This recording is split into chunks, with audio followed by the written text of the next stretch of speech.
Okay, so for some reason, there we go. We're ready on Facebook. I found this song. It's called the Tea Song. And I thought, you know what? I love this swinging vibe. And it made me giggle. And I thought, you know what? What a perfect song for Spill the Tea Thursdays. I love it.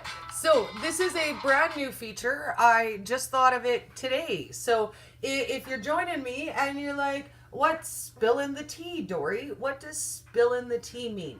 So spill the tea kind of means gossip. It means the dish. What's going on? What's news? What's everybody talking about? So the kids say, let's spill some tea. That's what they say. That's what the kids say. So because we're cool and we're totally hip like the kids, I'm just saying, we're going to spill a little tea today. So we're going to chit chat about things that are trending, things that are hot topics, and I'm not going to lie, things that kind of ticked me off this week. We're going to chat about that. So the first thing we're going to do is we're going to make a bulletproof tea, because I can't say, come spill some tea and chat with me and then drink coffee. Like, that's wrong. Like, I can't say it's tea time and then drink coffee. So we're going to make us a bulletproof tea to start. I'm going to take a quick scroll and say, hello, my darlings. Hello to everyone on Facebook. I got Kim, Deborah, Kathy, Miss Crystal, woo-woo. Deborah, Cindy, nice to see you ladies. On Instagram, we got Sue, we got Three Meadows, we got Super Fuel Your Life. So awesome to see you, Robin.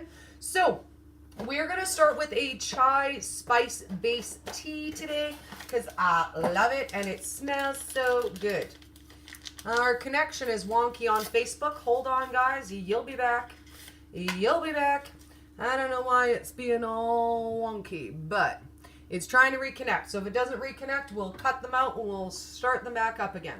So first thing we're going to do is we're just going to brew a bit of tea so that we get the flavor that we want going in there while we get the rest of our stuff together. Now I'm going to finish this one and I'm just going to start them up again on Facebook, because I don't know. Poor Facebook. I don't know. Facebook just doesn't love me. So let's share that one and then we'll just start it up again, because we don't want to leave them behind. They're not going to get a description. Sorry, I don't know what to tell you. You guys are back. There we go. I lost connection with you guys on Facebook. You're back. So we added our chai tea just to steep. Oh, guys, I don't know. You might not get this one. I might have to just repost it to Facebook, because I don't know, my phone turned off again. So we're going to say, Facebook, sorry about your luck. I'll save this video. We'll share it to Facebook afterwards. You just won't get it as a live. Sorry, guys. This is going to be a good one, too. So if you know anybody who's watching on Facebook, Crystal, can you do me a favor? Can you mention in the post that Facebook is not loading right? So if anybody's watching on Facebook, can they just pop over on Instagram? I'll save this and I'll post it on Facebook, but we won't get it as a live. Twice I lost connection. I give up. I love you guys, but it's just too stressful. So what we're going to do for our bulletproof tea today is we're going to add coconut cream and olive oil. I usually use coconut oil in this, but I'm out of that. So we're going to use some olive oil. I did try olive oil in my coffee for the first time today with my butter and my heavy cream, and it's really yummy, actually. So with the challenge that I'm doing with the Keto Road, he suggested stacking some of my fats, because different fats will burn off at different rates. So if I'm using butter and olive oil, it's going to burn at different rates and give me a more sustainable burning of my fats. So we're going to try that in the tea. I've never tried it, but we're going to give her a go today. So I'm going to squeeze out our tea, and we're going to blend this up so that it's all nice and frothy as well. And chai tea is my favorite. You can use any flavor with this that you want, but I find it gives me like a really nice chai tea latte feeling to it. So I'm going to add 2 tablespoons of heavy cream, well, coconut cream, the really thick, heavy kind. And then we're going to add a tablespoon of my olive oil. You could use MCT oil in this too. I'm out of it. Olive oil and butter is what I've got in the house right now. So I want to have a little bit of variety in what I'm drinking, just to switch it up a little bit, change things up a little bit. This is only day 3 of this challenge for me. So if you guys are curious about how I'm getting those extra fats, then check out in my feed. I'm posting my meals. Well, I normally post my meals, but I'm being more regular about posting what I eat, and I'm being more clear about how I'm adding the extra fats. So if you guys are curious about that, go check out my last couple days food posts. So blend that all up nice. And then that's it. We're going to have our bulletproof chai tea. Now, bulletproof just means added fat. And that's any good, healthy fat that you like. So it could be, today we used olive oil. It could be avocado oil. It could be butter. It could be ghee. It could be coconut oil. I really like bacon fat in my blended coffees.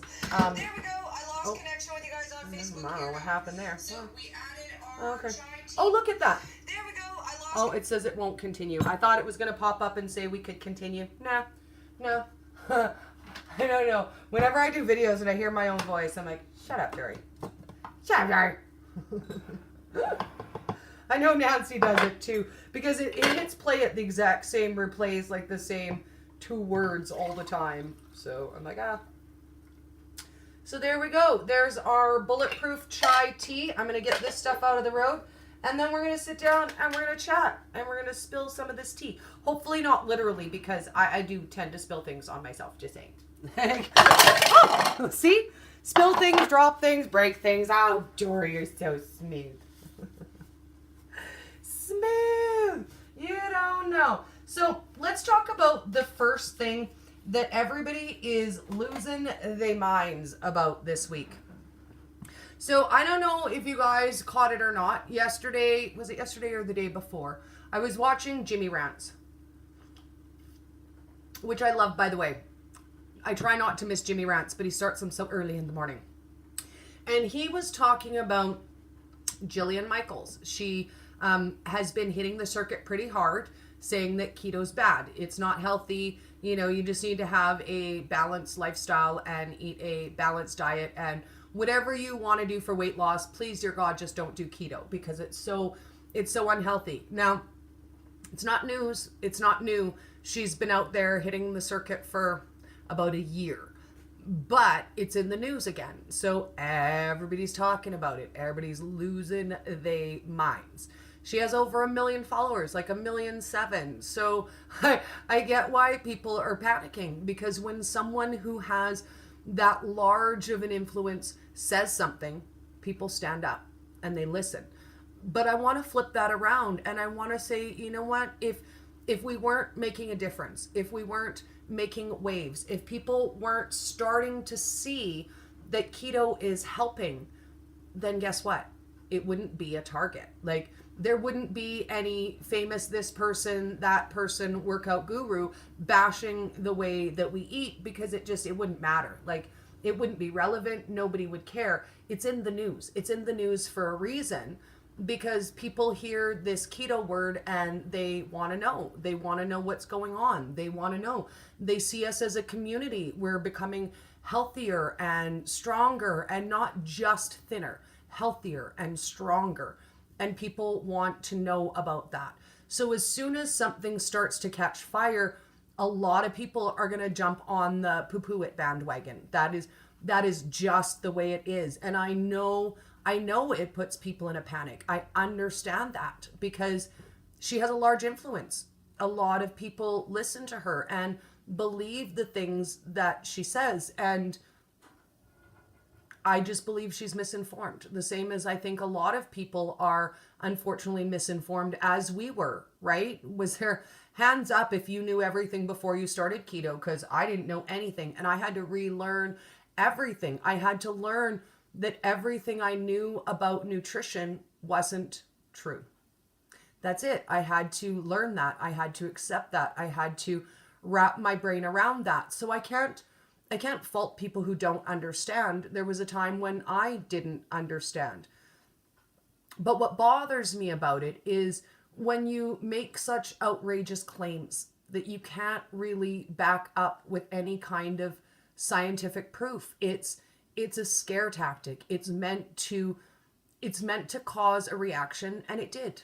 It did. She got a really big reaction, and now the backlash reaction. All of it, and it must have been the day before yesterday, because by yesterday I was seeing memes about what a jaghole she is. So it only takes a day or two, and the thing is, we're a target because we're successful. The bottom line is, if we weren't doing something really good, if we weren't a danger to big pharma and to the food production companies, guess what? Nobody would care. How long did nobody care about keto, and all of a sudden it's a big deal, and it's not healthy, and it's dangerous, and all of this is going on, and literally people are losing their minds all over the place. Now, what I want to say is factor in one person's opinion, and one person who doesn't actually know really substantially anything about the way that we eat. Now, I don't know, you guys might or might not be familiar with Jillian Michaels. I'm not overly familiar with her. I never watched The Biggest Loser because I don't feel like shows like that promote a healthy lifestyle. I don't feel like weight loss should be a competition for, a month or 3 months, or see who can lose the most weight and who can torture themselves the most. I did see a few clips of that here and there, but I never intentionally watched an episode. So I'm not particularly familiar with her work, other than, she worked on The Biggest Loser. She's a personal trainer, and she has her own dietary beliefs, as we all do. But it's an issue simply because of her following, because she has such a large voice in our growing community, right? Like, we're trying so hard to grow this community and share our love of healthy food, that when somebody attacks it, I'm like, girl, no you didn't. Oh, no you didn't. But let's be honest. I mean, I am not anywhere on the playing field of Jillian Michaels. Like, she doesn't even talk to Jimmy Moore. So I know she's not going to be offended by the fact that I'm offended. But it bothers me that you go out there and you put out that kind of information when you just don't know. So that's topic one. That is what is trending. That is what everybody's talking about the last couple of days. I think it's going to be a little while before anybody drops that topic and starts talking about anything else. Now, I wanted to talk to you guys. This one is not necessarily a keto hot topic, but man, has it been popping up on my YouTube all over the place. Like, all week, I don't think I see anything other than this theme video. And I'm going to tell you, it ticked me off. Like, it ticked me off. It's flooding my feed. I don't see anything else right now. So that's how I know it's trending. That's how I know it's trending. And that's how I know it ticks me off. So we're going to start with this. Now, first of all, what I'm seeing a lot of on my YouTube is there is a brand new, well, I don't know how brand new it is. I think it's been around for a while. I remember saying the same things when I was fat. But there's a brand new movement called fat acceptance, right? Like, it doesn't matter if I'm fat, love me the way that I am. And if you don't love me the way I am, that's discrimination. It isn't any different than, not liking me because of my color or my race or my sexual orientation. It is discrimination flat across the board. Everyone should love themselves the way that they are and accept themselves the way that they are. And that's a topic unto itself. That is a good one, because you know what? We slightly touched on that yesterday. And I had a lot of things that I said out loud to myself that kept me where I was, that kept me unhappy, that kept me unhealthy, that kept me obese. And a lot of these themes run into each other. And the problem is when I was confident, when I felt good about myself, it was false. It wasn't a true feeling good about myself. It wasn't a true acceptance of myself. And it wasn't a true happiness either. I wasn't happy, healthy, and loved. I was miserable. I was sick and I was suffering. So for as much as I got up on my soapbox and I was like, if you don't like it, ain't nobody paying you to look. God made me this way. I am fat like this, and I am supposed to be fat like this. This is how I am. This is how God made me, and that's it. By the time I was 19, 20 years old, I gave up on ever being thin or healthy. This is just how it is. And I started to tell myself all of those things. You know, I'm just fine the way I am. I'm happy the way I am. I'm healthy the way I am. I'm loved the way that I am. But it was never a true acceptance of who I was. I never really loved myself because I was so sick all of the time. I was in so much pain all of the time. How could I have been happy, healthy, and loved? I was not. That's what I told myself over and over and over again to convince myself that I was happy, healthy, and loved. And it didn't matter. You know, I couldn't get up a flight of stairs without being winded, but I was healthy. You couldn't tell me I wasn't healthy. You know, I would eat, you know, a case of passion flakies by the case, but you certainly could not tell me that that wasn't healthy, because whatever, I'm already fat and God made me this way, and I may as well eat what I want and be happy because I'm going to be fat anyhow. If I'm going to be fat anyhow, then I'm going to be fat and I'm going to be happy. I'm going to eat what I want. And I said it. I said it to myself over and over again. I said it to other people. I mean, I never got good, positive comments about my weight. I mean, I really got very negative things. I had a girlfriend whose sister told me if I really wanted to be thin, I could just starve myself. Right? Because that's like totally helpful. She literally said to me, oh, Dori, I lost a bunch of weight and this is what I did. I go every day and I buy myself a bag of chips and a big bottle of water. And then I eat 2 of the chips and then I throw them out my car window and I just drink the water all day. And if you really wanted to be thin, you could be thin. You just don't have the willpower to starve all day.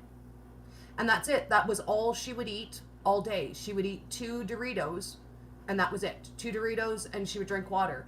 And she was like, you know what, Dori, I used to be big just like you. I used to be like exactly your size. And when she was talking to me, she was the size I am now. And I was like, girl, you better stop talking to me. Like, you have no respect. You have no respect. I have no problem with the fact that I'm big. I have no issue with it. I have no self-confidence issues. I don't feel bad about myself. I don't feel unattractive. So you need to shut up. She didn't lose weight in a healthy way to tell me that's how I should lose weight. So issue 1 is this whole movement. And then my issue 2 is it seems to be another excuse for brand new fat bashing, which really upsets me and really hurts my feelings. Like, I understand the concept of love and accept yourself the way that you are.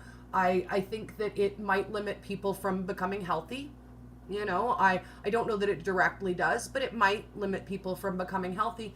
But more than that, what bothers me is now that there's this backlash on YouTube where YouTube channels are watching these body positive, fat positive videos and then ripping them to shreds, calling those women down, calling them all kinds of nasty names, saying that they're disgusting, saying that they're gross, saying that they don't care about their health, and it's ugly. It's ugly, guys. Like, what is going on out there right now is ugly. It's ugly and it makes me sad. So, I don't know, you guys may or may not be aware that that's going on and floating around the internet, but I wanted to share that with you because that really ticks me off. Because you know what? Fat bashing ain't new. Fat bashing ain't new. I put up with it my whole bloody living life from the time I was 10 years old until recently. Fat bashing is not new. People still call me fat sometimes. Like, that is not new. And when I was at my biggest, I thought, oh, fat, such an insult. Like, you're telling me something I don't already know. Good one, dude. That's fresh. Ain't nobody ever called me fat before. You're so original. Oh my God. Afterwards, say sorry, Dori. Oh my God, that rhymes, because that's also very original. I've never heard that before. I'm just saying. Like, oh God. When people say that to me and then they laugh because they think it's funny, I'm like, wow, you're so super fresh. Sorry, Dori. Oh my God, that rhymes. Oh, you're so super fresh. Wow, dude, I've never heard that one before. So things like that just, they tick me off. Because you know what? For a lifetime already, I put up with fat bashing. And now, all of a sudden, it's what? Socially acceptable again to do that? That's okay. That's totally acceptable. You can review a video on your YouTube channel and you can make a title like Fat Whale Opens a Salon, and that's okay. It's okay for you to just absolutely rip people to shreds, and that is not helping either. That's not helping either. There is nothing in this situation that isn't ugly and harmful to everybody all the way around. Like, that doesn't help neither. And I'll tell you what really pissed me off. You want to know what really pissed me off? It's some sassy 20-something-year-old little douchebag, dirtbag who doesn't know what he's talking about anyways. Half of those channels are that. 20-something douchebag dirtbags who want to get up on their channel and trash on women for trying to feel positive about themselves even though they're big. That's disgusting. That ticks me off. That really, really ticks me off. We're not talking about kids. We ain't talking teenagers. You know, grown men who know better. Grown men who know better. And it makes me think this. Your mother must be proud of you. I wonder if your mama's a big woman. I wonder how your mama would feel about that. Everybody has at least one overweight aunt, uncle, sister, cousin, friend, neighbor. So you are literally ripping and trashing on people everyone knows. And for what? So that you can get numbers, right? Because that's big numbers. That's big numbers on your YouTube channel. You can be the big man who tears down all the fat girls and talks about how disgusting they are and how gross they are and how nobody should be ocularly offended in that fashion. You know, people shouldn't even have to look at fat people. They shouldn't. Like, you know, fat people should just crawl into a hole and die. And that's not okay. That's not okay. It's just not. Like, if you love yourself and you are healthy, then I say love yourself no matter what size you are. Love yourself along that journey.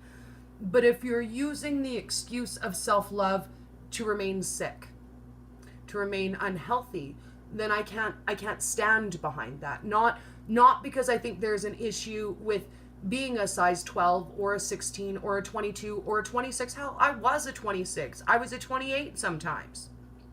There's nothing wrong with that. But I wasn't healthy. I was not healthy. I was on a path of destruction. I was on a path of disease. I was on a path of early impending death. These are things that were happening to me because of my morbid obesity. When I ceased to be obese, 90% of those issues ceased to exist. So for me, honestly, I don't care. I don't care if you're a size 2 or if you're a size 22 or if you're a size 32. I don't care. I care if you're healthy. I care if you're happy. I care if you're well adjusted. I care if you are living pain-free. These things matter to me. What size pants you wear, I give a shit. I'm sorry. I'm sorry, but I give a shit. I don't care if you are a size 2 or a size 52. It doesn't matter to me. What I care about is I care about health, happiness, longevity. I care about depression. I care about mental health. I care about all of these things. I care about long-term illness. These things matter to me.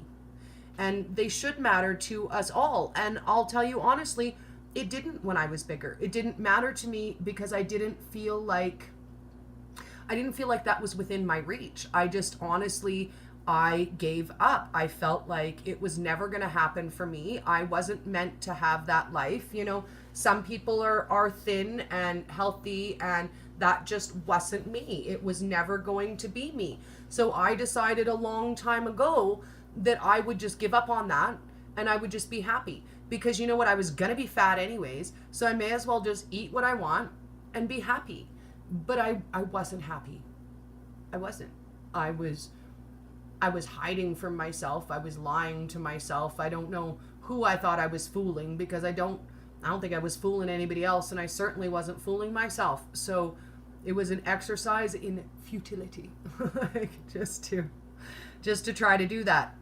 So I want to bring it back around to misinformation, because I think misinformation is our nemesis as a group, as a whole, as a community.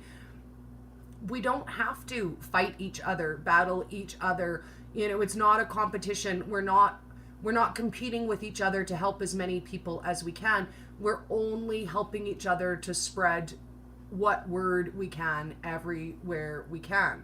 So I think that within our community, it's important just to focus on the message. You don't have to focus on, well, you know what, you can't post in my group because you're going to be trying to steal members from my group. It doesn't really work that way. Guys, it doesn't work that way. Like, I swear it doesn't. I encourage other groups to post in my group all of the time because they're not taking something from me. They're helping more people grow.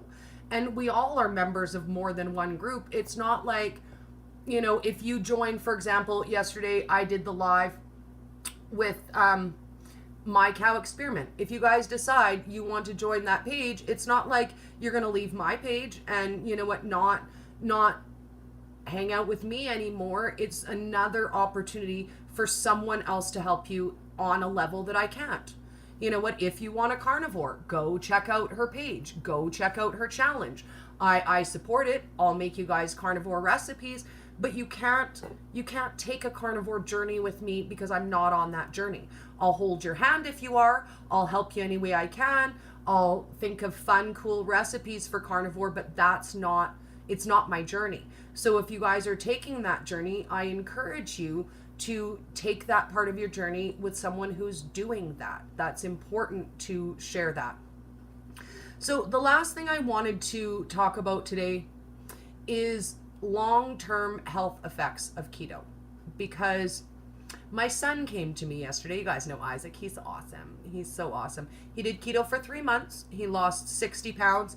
He's been doing low carb-ish lately. He's doing not bad. I think he might get back on the keto wagon soon. I'm not sure. He's debating what he wants to do. But yesterday he came up to me and he said, so Mom, are you planning on doing keto forever?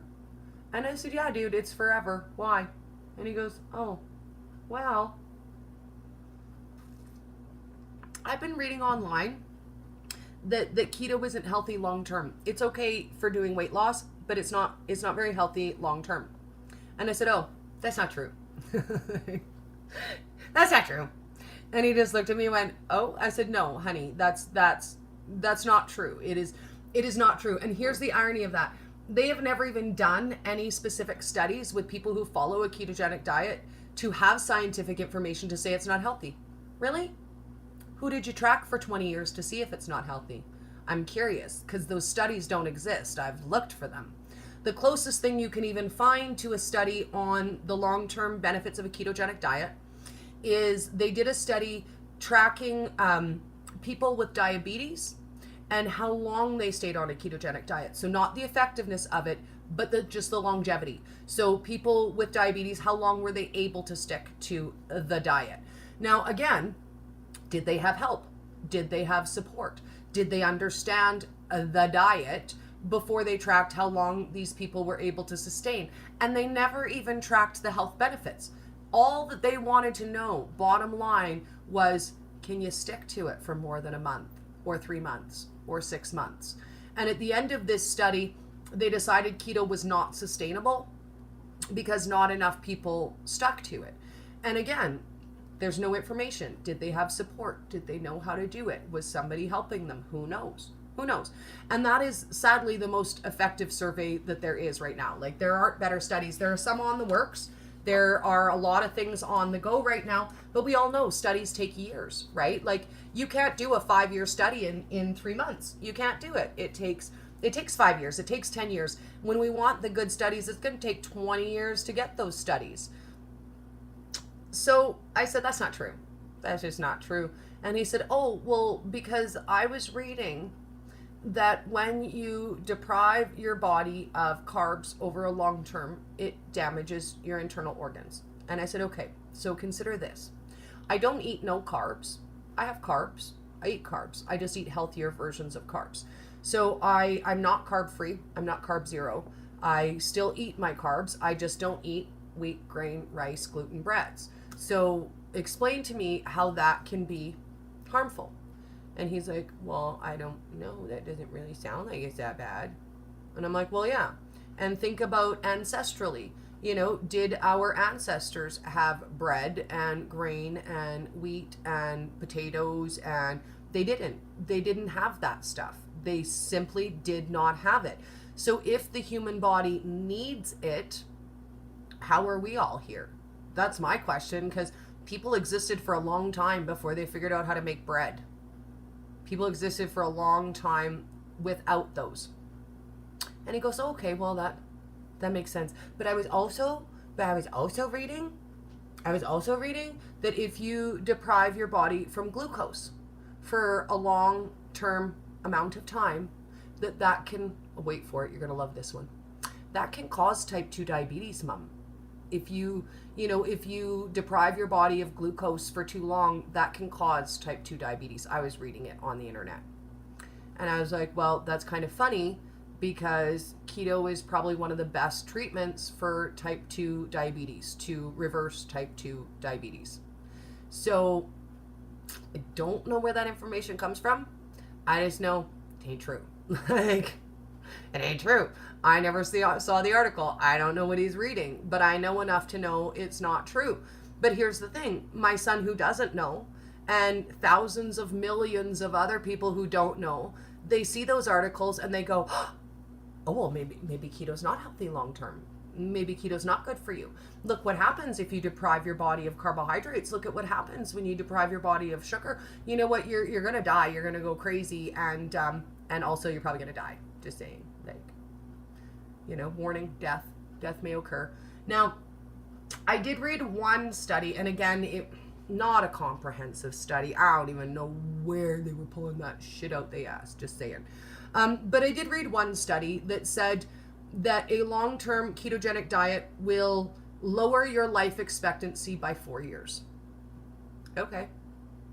Now, I don't believe that that's true, but let's just say, let's be the devil's advocate, and let's say that is 100% true. That is 1,000,000% true. That eating a ketogenic diet over my lifetime will cut my lifespan down by 4 years. All right, maybe. I don't believe it. But even if it were true, this is what I want to say to you. Quality of life. Quality of life. I'm 40 right now. If I die at 80 and I get 40 more years of health, but I would have been 84, and I die 4 years early, but I have the next 40 years of good health, I would trade that for the last 40 years of really, really bad health. Who wouldn't? And I don't honestly believe that eating this way is going to cut my lifespan, but even if it did, would you trade? That's my question to you. Would you trade the next 40 years of healthy living, feeling good, being medication free, eating what you want, all of these things, would you trade that? Because I would. I would trade that. I would trade 40 years of good health for 4 years at the end of a really, really poor health life. I really would. So I don't believe it's true, but even if it were, I wouldn't care. Like, I'm all like, I don't care. I don't care. I don't. Like, I just don't care. There isn't anything about eating this way that has made me unhealthy. I'm stronger, I'm healthier now than I was in my 20s. So at the end of the day, nothing ticks me off more than misinformation, and it's flooding everywhere. Now, this is what we do about that. There's only one thing we can do about that. How do we combat misinformation? How do we combat that?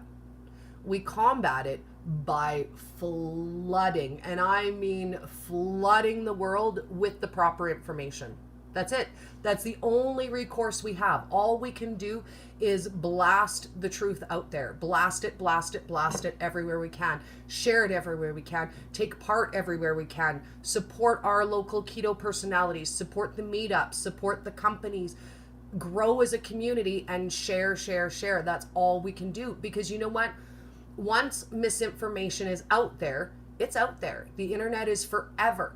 There's no way to remove that misinformation. But I'll tell you what, I'm the content queen. I'm the content queen. So what I can tell you is that we cannot remove bad content. We cannot remove misinformation, but we can flood the world with so much good information that instead of getting buried underneath of the garbage, crap, misinformation, lies, people will be piled underneath of the truth, and they won't be able to ignore it anymore. Because right now, we're fighting the good fight, right? Like, we're out there, we're spreading the information, we're doing what we can, and the misinformation is just piling and piling and piling, and it's coming at us from every direction. The only way to stop that is to blast out harder, faster, stronger, more. That's it. That's the only way we win this battle, is by linking arms and getting the information out there. I was talking to Nancy today, and I said, you know what, it's like the Spartans. It really is. All we need to do is link arms, shield to shield, and slowly move. Slowly move. We don't have to rush the battlefield and be the first one on that field to go.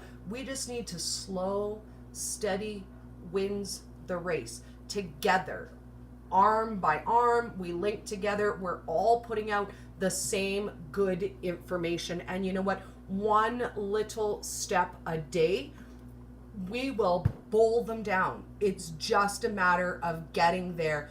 And the truth of it is, the doctors, the big pharma, the big companies, they will not lead this revolution. I'm sorry, guys. If you are waiting for some doctor so-and-so to champion the keto diet and change the world, it's us. It's us. We are who will change the world. No one is waiting out there to take care of us. Nobody is waiting to make sure that we are provided with better food, less medicine, less pressure to eat junk. No one is doing that for us. We have to do that. And for keto to become mainstream and it to get to the point where this is just how people eat, that's going to be us. That will be us. And you are not wrong, the keto solution. Keto will save the world. And there is a reason why they're fighting us so hard. Think about that for 2 minutes. Who loses money? Who suffers? Who is losing out? Joette removed 26 medications that she was taking with a ketogenic diet. Who is losing money? Do they care that Joette is healthy now? Do they care that she doesn't need their 26 medications? Hell no. I guarantee you that they are sitting in their bean counter rooms and they are trying to figure out how to get her on her medication as quick as they can. They are trying to find a way to get everybody back on their meds. Everybody. Statins, medications, antidepressants. They're going to be out of business soon. They are going to be out of business, and they are panicked. They're panicked. They are stressed. And how do you combat that? You put out fake information. You put out poor information. You get people in a panic. You get them all excited. You tell them keto is not healthy, because you know what? You could just stop your ketogenic diet. And Joette, you could totally stop today and you could just go back and take your 26 medications again. That was a better life, right? That was a better quality of life. You were certainly living your best life, taking a handful of medications, which, by the way, it's not like they're side effect free, right? Like, every single medication you take has this and this and this and this and this side effect. And then you stack that up with this medication that has this and this and this and this side effect. And here's the thing. Big Pharma treats symptoms and not illness, right?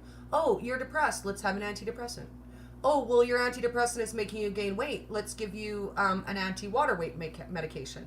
Oh, well, that one is affecting your mental state. Let's give you another balancer to balance out your medication. I don't know about you guys, but when I was on antidepressants, it was almost always a blend of antidepressants, because one antidepressant wasn't enough to keep me antidepressed. the depression is strong in this one. And I will say it is. Like, it's funny because you guys see me now and you think, oh, Dori is the happiest person in the world.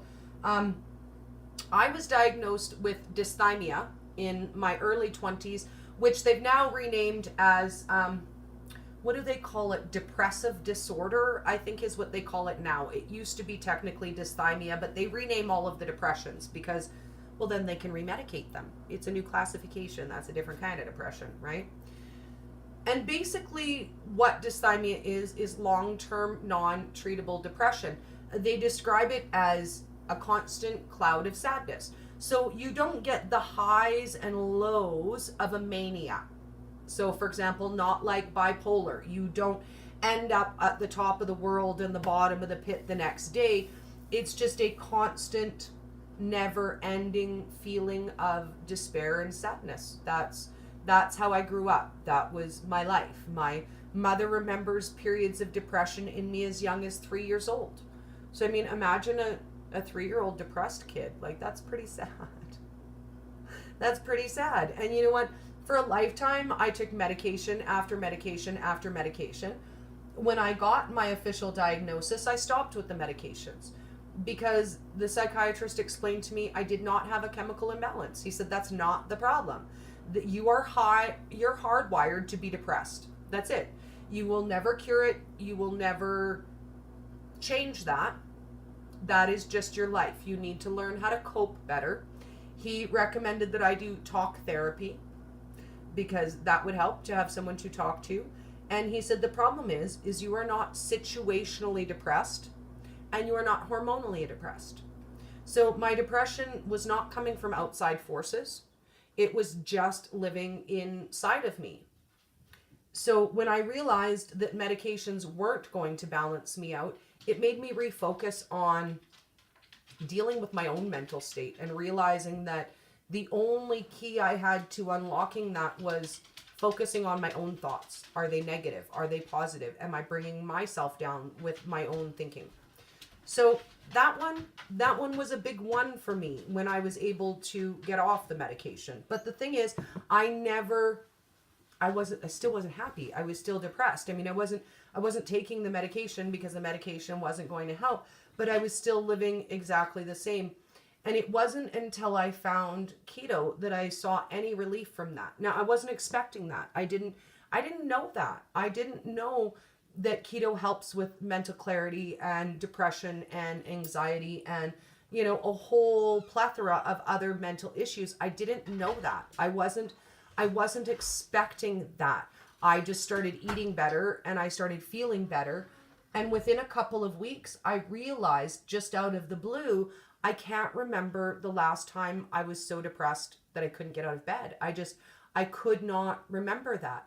And all of a sudden, I started to feel better and lighter and less stressed. And my life is no less stressful. Like, please do not get me wrong. If anything, I think my life is more stressful since keto because I never did any of this before. Like, before I was just Jacob's care aide and I was Isaac's mom and I was Al's fiance. But I did not dedicate 16 hours a day to keto before. I wasn't, I created my YouTube, my Facebook, my Instagram, all of these things. These are all stressful things to create and manage. And my life is more stressful, but I roll with it. I handle the stress better and it makes such a difference.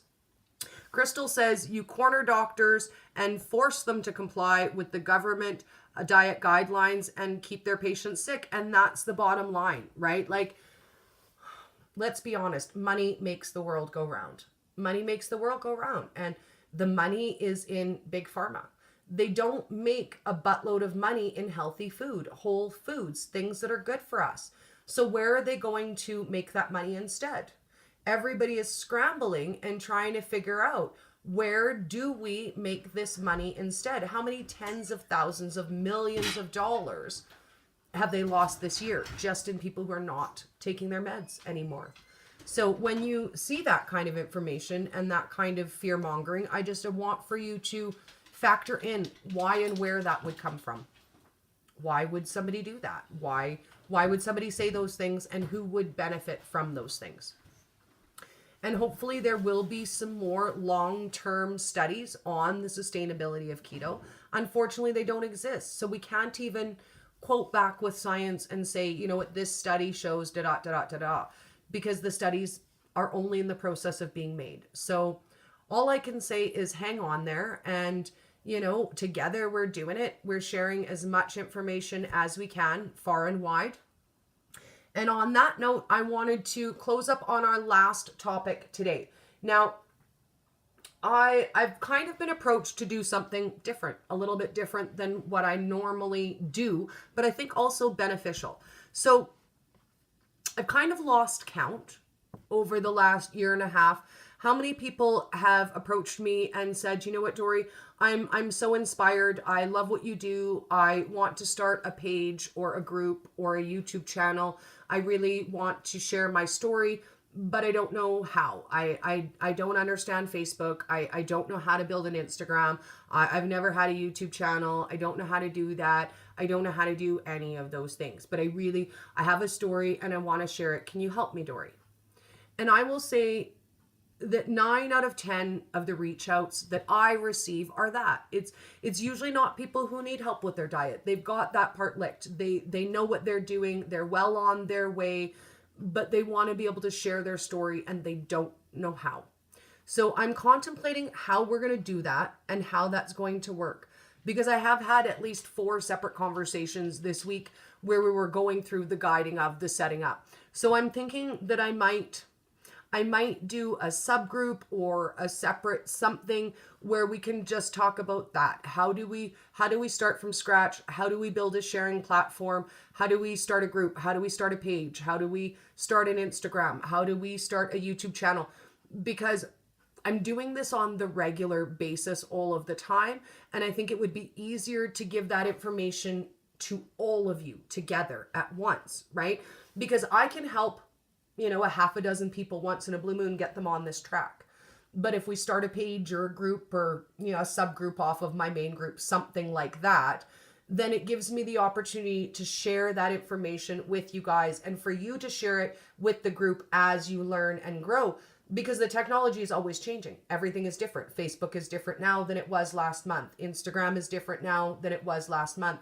So I want to know, A, if you guys would even have any interest in something like that. And B, if we do that, what do you guys need from that? Because ideally I want to be able to help you share more than anything. That's the most rewarding part of what I do, is helping other people share what they want to share. So give me some comments when I post this later on Facebook, on Instagram. Send me a private message. I want to know, is this something you guys need? And if it is something you need, then what parts do we need to include in that for you? Because if there's a way that I can help you take your story to the world, I want to do that. I think at the end of the day, that's how we will change the world. Yay, Crystal's in. I love it. I think we'll set it up as a subgroup of main group. And I think that's what we'll do. And I think we'll call it something like building your socials. Something like that. And we can just do, hello, my darling. We can just do a small subgroup and we can chat about that. But I think it's really important because I feel like you guys have stuff you want to share.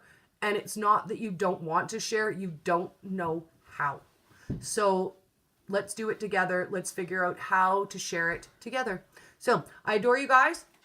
Have an awesome, awesome afternoon. And I hope you enjoyed the very first episode of Spill the Tea Thursday with Dori. And I'm actually kind of digging drinking the tea. What do you guys think? Do I look sassy with tea? Just say, pause, switch focus. Oh my goodness. Oh, I love you guys. Okay, I'm going to warm up my tea because I yapped too long. My tea is cold. Have an awesome day, guys. And I don't know, we might do something a little later. I might have a post for you later. I'm not sure. We've got some new Keto Wars teams to announce, so stay tuned for that. It's on, guys. It's on. We got like 20 teams now, like 20 teams. And we'll talk about how to support your favorite team and what we're going to do about that. Have an awesome day, guys. Oh, and by the way, don't forget to vote for me. Like, hashtag team Colourful Keto Rockstars. Love you guys. Have a great day. Bye, darlings.